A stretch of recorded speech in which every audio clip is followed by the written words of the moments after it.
En el punto anterior estábamos, o en el video, en el corte anterior, estábamos hablando de los derechos, eh, de los derechos genéricos o generales de todos los funcionarios. Y tenemos los derechos exclusivos. Si nosotros nos vamos al artículo 30 de la ley del Estatuto de la Función Pública, nos habla de la estabilidad en el desempeño de funciones. Los funcionarios de carrera, funcionarios públicos de carrera que ocupen cargos de carrera, gozarán de estabilidad en el desempeño de sus cargos. En consecuencia, solo podrán ser retirados del servicio por las causales contempladas en la presente ley. Fíjense lo siguiente, estamos hablando de los funcionarios públicos de carrera. Hay una redundancia, que ocupen cargos de carrera. Los funcionarios públicos que ocupen cargos de carrera. Sin embargo, en estos días estaba en el intensivo que estoy dando teoría de la función pública, les explicaba un aspecto vinculado con el derecho exclusivo de los funcionarios y con una duda que se generó en una discusión académica con uno de los profes, bueno, mejor dicho, el otro profe de la cátedra de Derecho Administrativo de acá de la facultad, profesor Hugo, que les va a dar clases pronto, y era referida al tema de la destitución. Y de la destitución y en qué casos pudiéramos nosotros hablar de la destitución de un funcionario de libre nombramiento y remoción. Entonces, fíjense, por acá nosotros observamos el, el artículo 80 y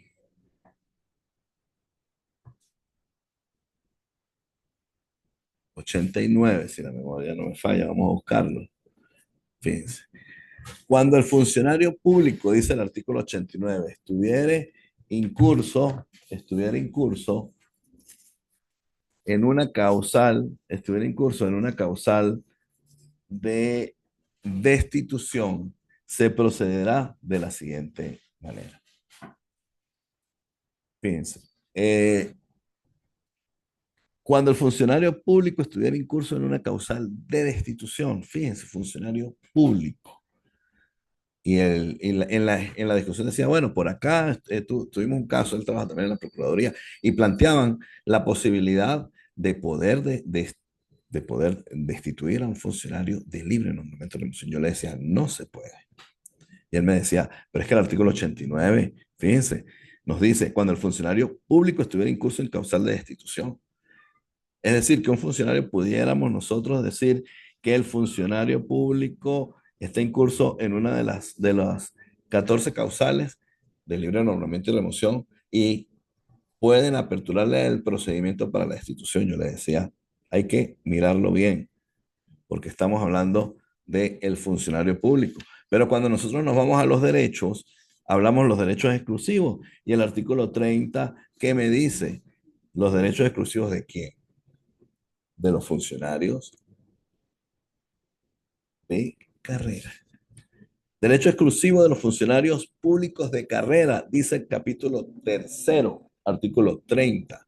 Significa que estamos hablando que la estabilidad es un derecho del funcionario de carrera.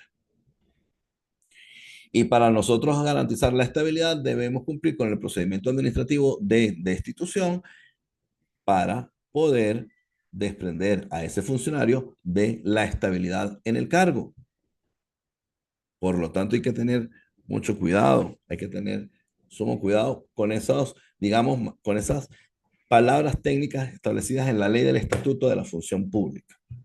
Sin embargo, es importante que nosotros pues hiciéramos esa referencia, porque fue una discusión bien interesante la que se generó con el profesor Hugo.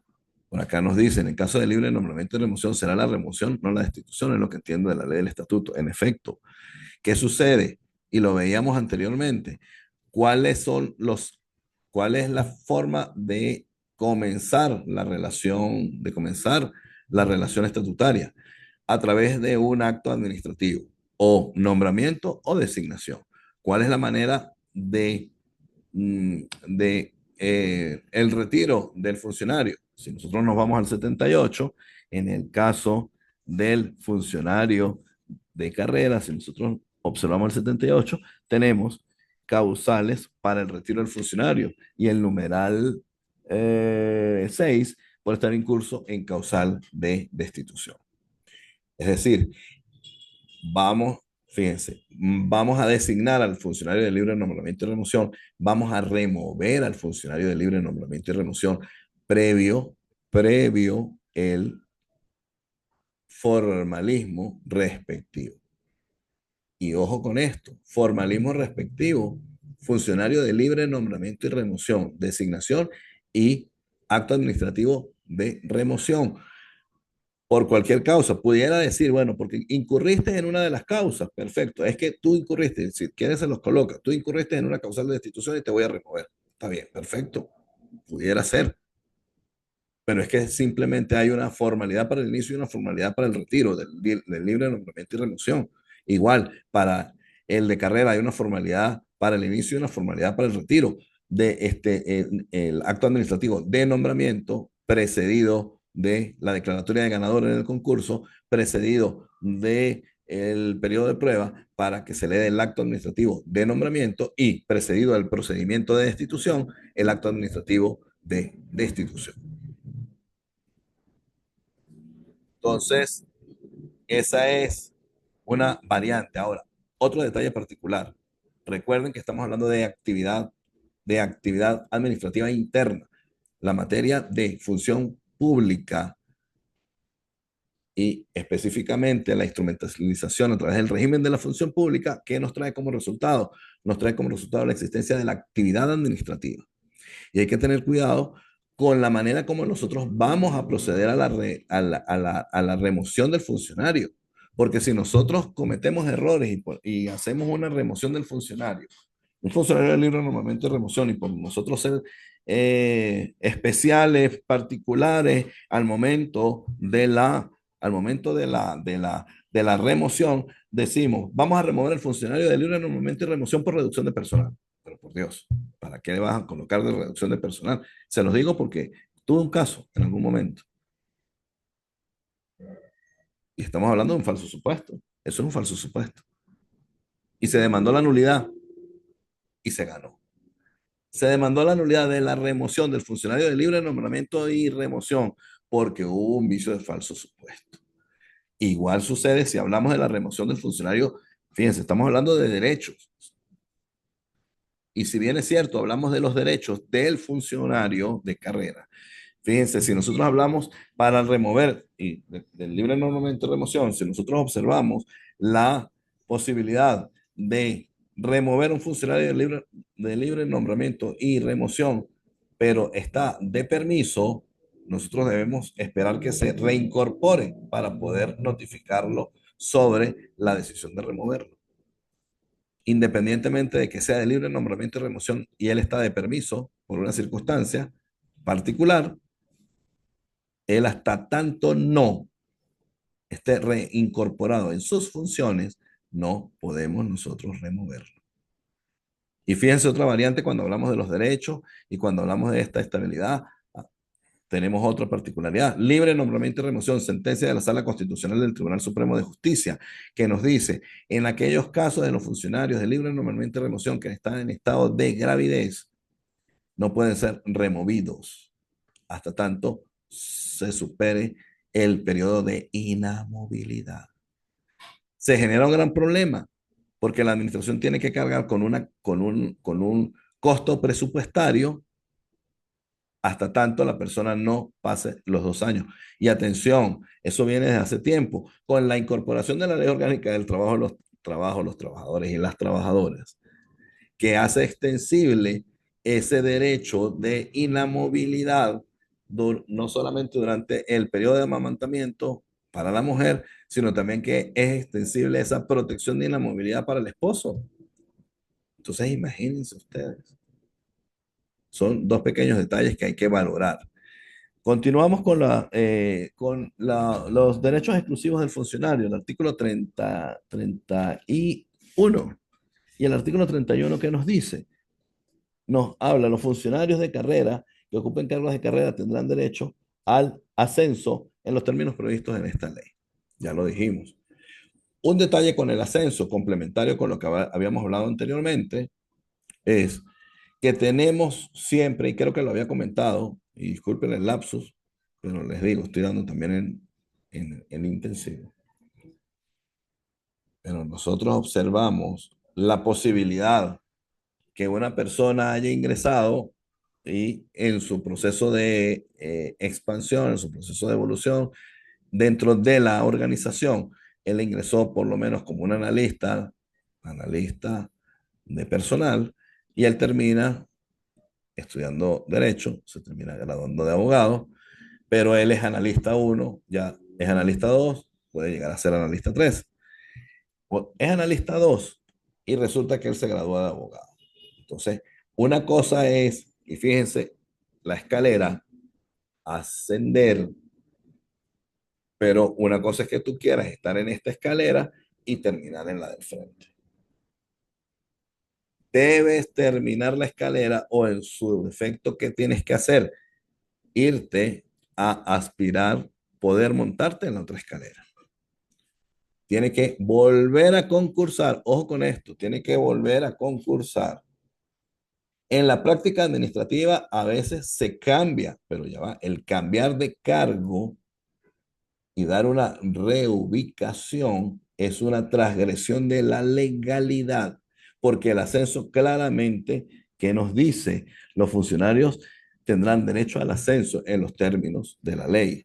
Y cuando nosotros nos vamos más adelante a el ascenso, nosotros podemos observar, ya vamos a buscar acá, en, eh,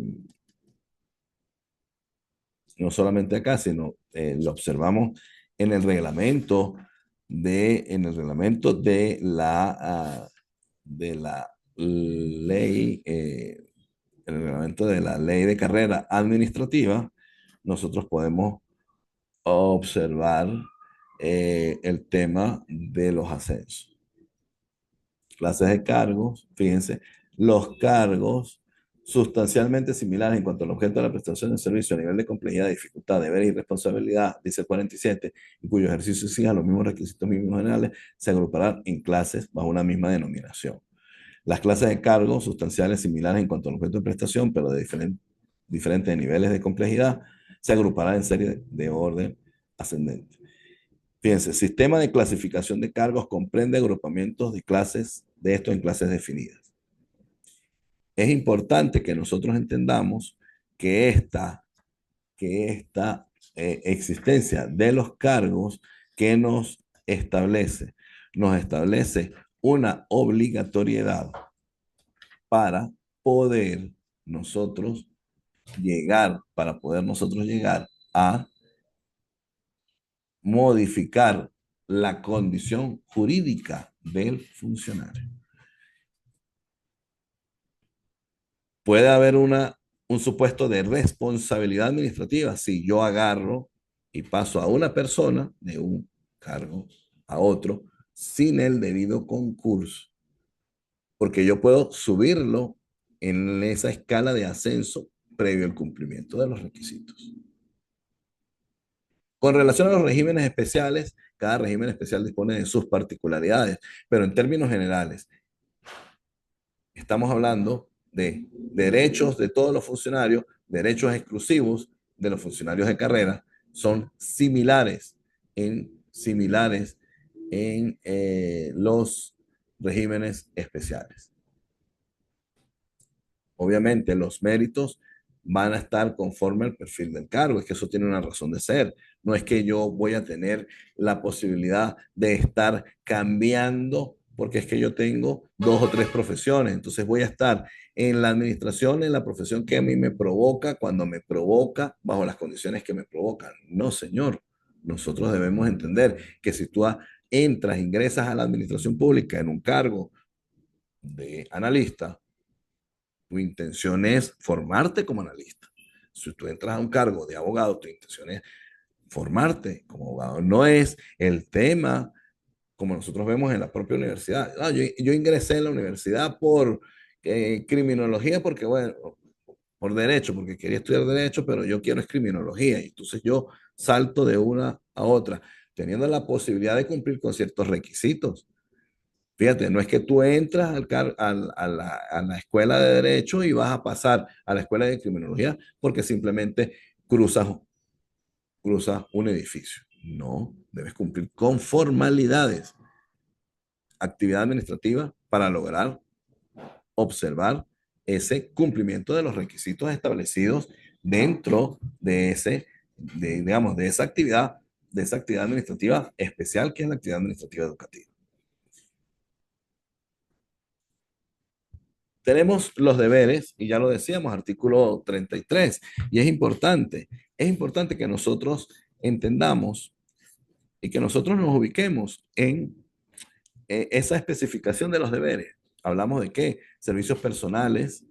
Fíjense, los deberes: prestación de los servicios personales con eficiencia requerida, acatar órdenes o instrucciones emanadas de los superiores jerárquicos, cumplir horario de trabajo, prestar información, guardar conducta decorosa, guardar reserva y discreción, vigilar los documentos, salvaguardar los documentos de la administración, cumplir actividades de capacitación, poner en conocimiento las iniciativas, inhibirse de los asuntos que les corresponda, y estamos hablando de condiciones establecidas también en la Ley Orgánica de Procedimientos Administrativos, cumplir la Constitución.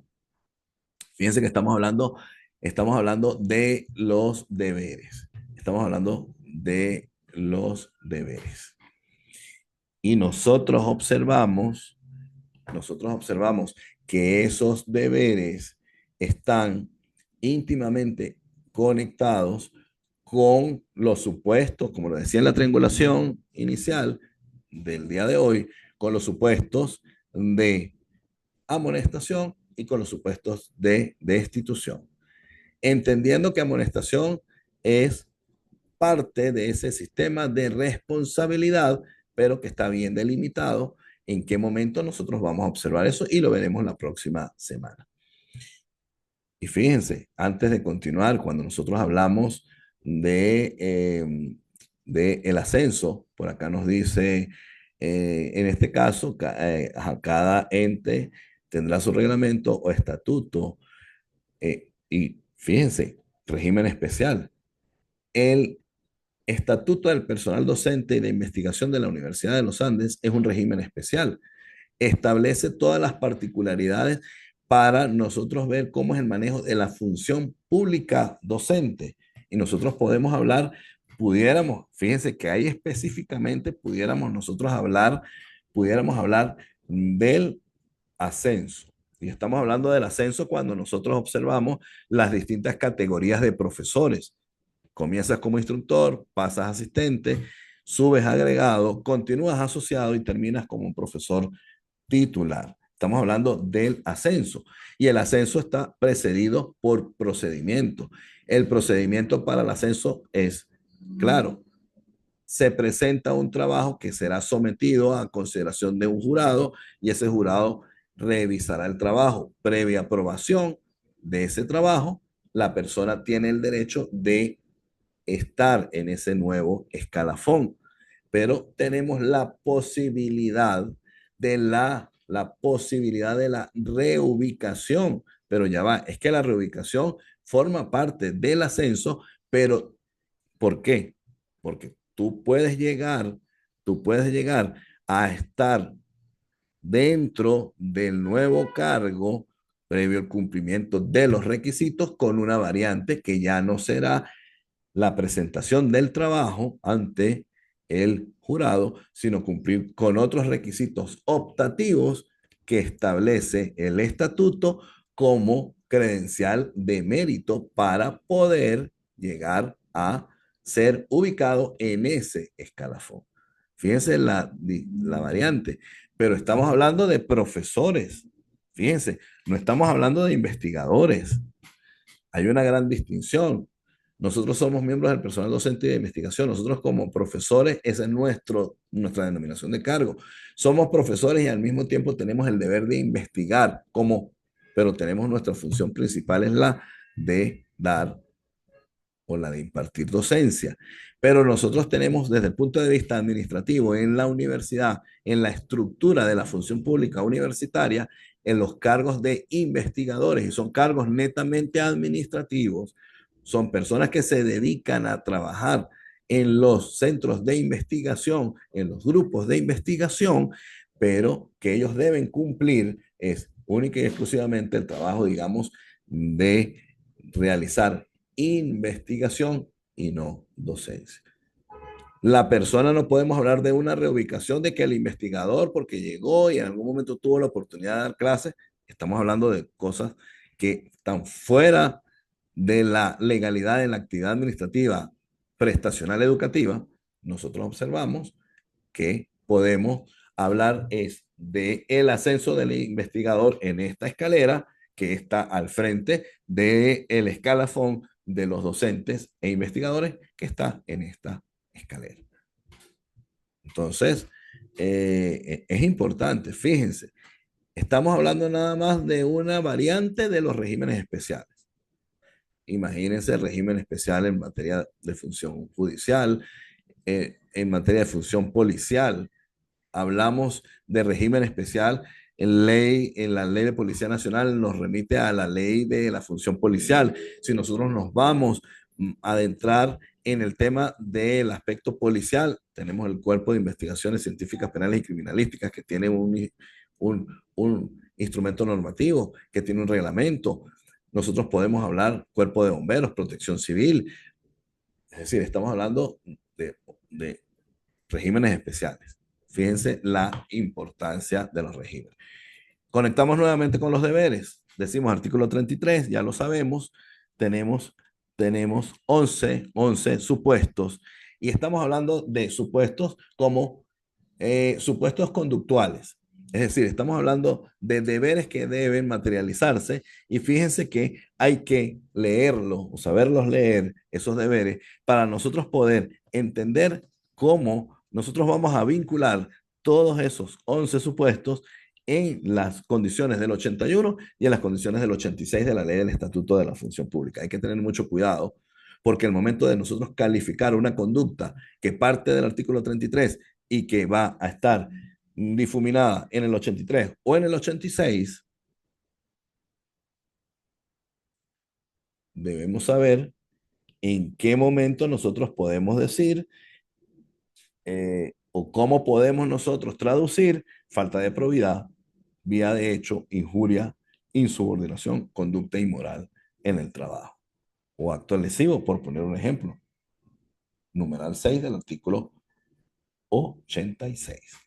Las prohibiciones se ubican en el artículo 34 y nosotros observamos el artículo, el artículo 34, estamos haciendo referencia a qué?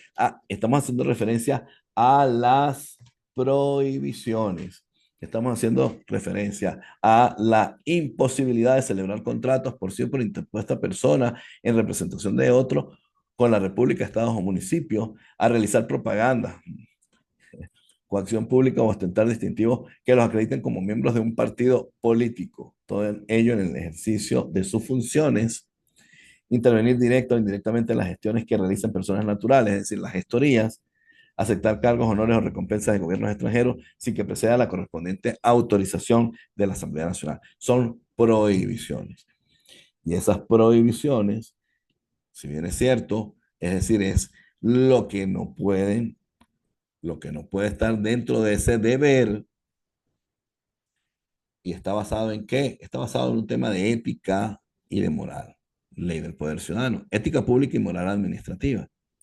en el sentido de que no puede haber un interés, o sea, no puede valerse. Ah, bueno, yo pertenezco a una organización que hace regularmente contrataciones, entonces yo voy a favorecer la asignación de la obra en ese procedimiento de concurso, en ese procedimiento de contratación, perdón, de contratación pública, voy a favorecer la escogencia de un contratista porque me interesa. Voy a favorecer o voy a realizar alguna injerencia, numeral tercero, dentro del procedimiento administrativo, porque resulta que como yo conozco o yo estoy dentro de la estructura, yo voy a incidir para que ese procedimiento tenga unas resultas que sean favorables a mis querencias. Entonces, hay que tener cuidado con eso. Y las incompatibilidades, eh, ya lo decíamos, artículo 35. Fíjense, estas regulaciones son necesarias para exigir una mejor prestación del servicio, circunstancias que permitan determinar posteriormente la responsabilidad. Ya lo decíamos, y la responsabilidad nosotros lo vamos a ver posteriormente, lo vamos a ver la próxima semana. Y situaciones administrativas. Es importante que nosotros podamos entender el tema de las situaciones administrativas. ¿Y qué son las situaciones administrativas? Son todas aquellas condiciones en las que los funcionarios, dentro del ejercicio de sus actividades, pueden estar en un momento determinado, pudiendo empezar con el servicio activo. Obviamente, servicio activo, porque cuando tú entras a la administración es para trabajar, no para estar de permiso. Es para trabajar, no para estar en otro sitio. Nosotros observamos el tema de las situaciones administrativas como todas esas condiciones jurídicas que permiten la movilidad del trabajador dentro de los órganos del poder. Y fíjense, hablamos de servicio activo. Tú entras como analista para trabajar como analista, independientemente que seas abogado. Tú entras como abogado para trabajar en esas funciones y estamos hablando de servicio activo. Pero hablamos de comisión de servicio, hablamos de traslado, hablamos de transferencia, hablamos de la reincorporación al cargo, luego de ocupar un cargo de libre nombramiento, hablamos de los permisos y de las licencias. Y hablamos de las comisiones de servicio. Fíjense, comisiones de servicio. Y cuando hablamos de la comisión de servicio, las personas dicen, bueno, vamos a castigar a la persona. Se ve que la comisión es un castigo. No, observamos que la comisión de servicio es cuando se dan ciertas condiciones procedimentales y hay que tener cuidado con eso. Estamos muy mal acostumbrados en la gerencia de la función pública en otorgar una comisión de servicio sin que exista una petición de la comisión de servicio. Y eso es un supuesto de responsabilidad administrativa. Fíjense si nosotros observamos el artículo 71 y el artículo 72 de la ley del Estatuto de la Función Pública, pero si nosotros nos vamos al reglamento de la ley de carrera administrativa, lo establece. Las comisiones de servicio será la situación administrativa de carácter temporal por la cual se encomienda a un funcionario, fíjense, se encomienda a un funcionario el ejercicio de un cargo diferente de igual o superior jerarquía del cual es titular. ¿Y qué sucede? En aplicación del 72, del 71 y 72 de la Ley del Estatuto de la Función Pública y el reglamento de la Ley de Carrera Administrativa, es el órgano que está, el órgano externo o la estructura externa que está solicitando a la persona. Lo requiere dadas esas condiciones que él tiene para que cumpla una misión. Estamos hablando de comisión de servicio. Distinto al traslado, distinto a la transferencia. Cuando nosotros hablamos del traslado, nosotros tenemos que observar que el traslado es esa posibilidad que yo tengo de cambiar a un trabajador. Fíjense, la comisión de servicio simplemente es una misión. Él sigue manteniendo el cargo y él se va a una misión en otra organización. Atención con esto, cuando hablamos de comisiones de servicio, nosotros dentro de la distorsión, por lo menos en la gobernación del Estado bolivariano de Mérida, se observa una situación particular, los llamados apoyos institucionales. No sé si en otras partes se aplique el apoyo institucional, pero es que el apoyo institucional no tiene fundamento jurídico. Y el apoyo institucional se está dando para beneficiar a obreros y para beneficiar a contratados. Ojo con esto. El traslado, cuando nosotros hablamos del traslado, estamos haciendo una situación o estamos materializando una situación en la que la persona va a irse, se va a ir a otro organismo con el cargo o se le va a permitir el, la ida a otro organismo, se desprende del cargo, pero se ubica en un cargo de igual o similar jerarquía del otro órgano. Estamos hablando del traslado. Estaríamos hablando del traslado. Estaríamos hablando de esa posibilidad de irse con su propio cargo, con cambio presupuestario o simplemente sin perder la condición de funcionario, irse a otra estructura donde se va a incorporar a ese cargo que exista en esa estructura. Hablamos de la transferencia y en la transferencia es cuando hablamos de la descentralización, hablamos de la reincorporación al cargo luego de ocupar un cargo de libre nombramiento y remoción, y ese es el artículo 76. Es importante que nosotros observemos al final del artículo 76 la última frase precedida de la última coma.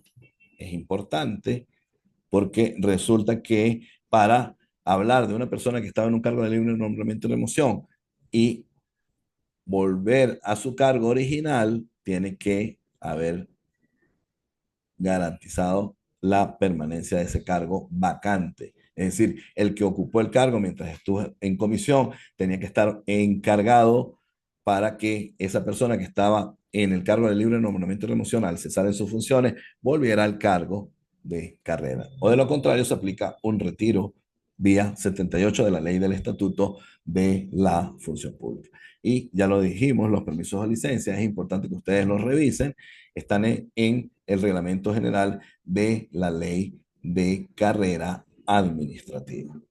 Fíjense que es importante, es relevante, es trascendente este análisis de las situaciones administrativas. Los invito a que revisen con detenimiento el reglamento general de la ley de carrera administrativa.